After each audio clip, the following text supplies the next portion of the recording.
Matt Stepp was at the Gainesville State 7-on-7 qualifying tournament this past weekend and caught up with one of the coaches of a team we keep hearing about. A team that keeps cropping up when you talk to coaches. The Valley View Eagles. They bring back a lot from last year. 14 starters from a team that went 10-2 and could be on the verge of something big.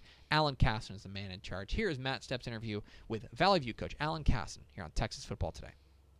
Matt Stepp with Dave Campbell's Texas Football back here at the Gainesville 7-on-7 state qualifier. Here at the head coach of the Valley View Eagles, Coach Alan Kassen. Coach, thanks for taking a few minutes to chat with us. I know you just got done watching your kids compete in a game and got a win, so I'm sure you're happy about that because anytime the Eagles suit up and play in the green and white, you want them to win, right? Absolutely. One of the things we want to teach our kids is compete for the rest of their lives, no matter what it is. So they got out there and competed today, and that's exactly what we want from them.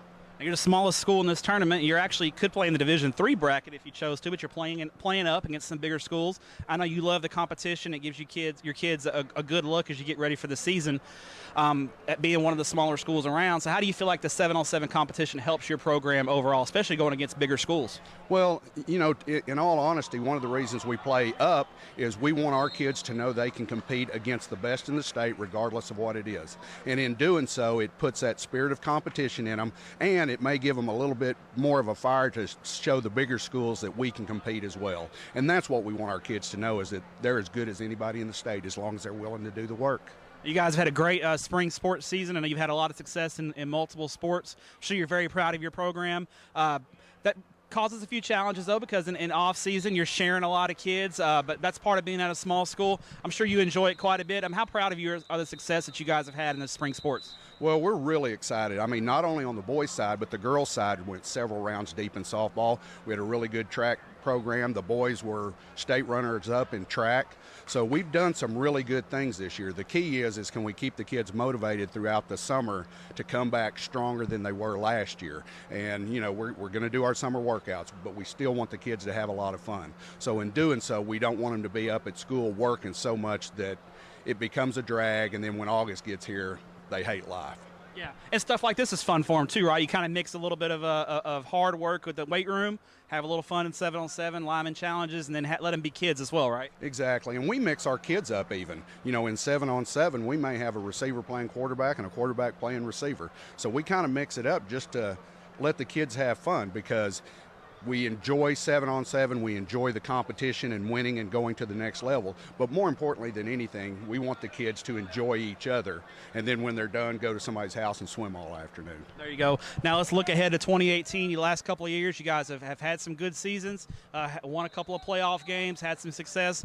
I know you feel like you guys are knocking on the door to kind of take that next step. From your perspective, what do you feel like needs to be done for your program to take that next step? Do your kids, is there anything that you want to see your kids do this offseason to help take that next step, or is it just more about just putting in that hard work and trusting in the system? Well, it's honestly a little bit of both. I mean, the kids have got to want to do it, and they've got to want to do the extra work, because they've kind of seen some results of their hard work the last few years, but we're always stumbling after that by-district game. So for ourselves to be truly capable of going deeper, we have got to be a little more complicated, and we've got to be a little bit better at every position we play.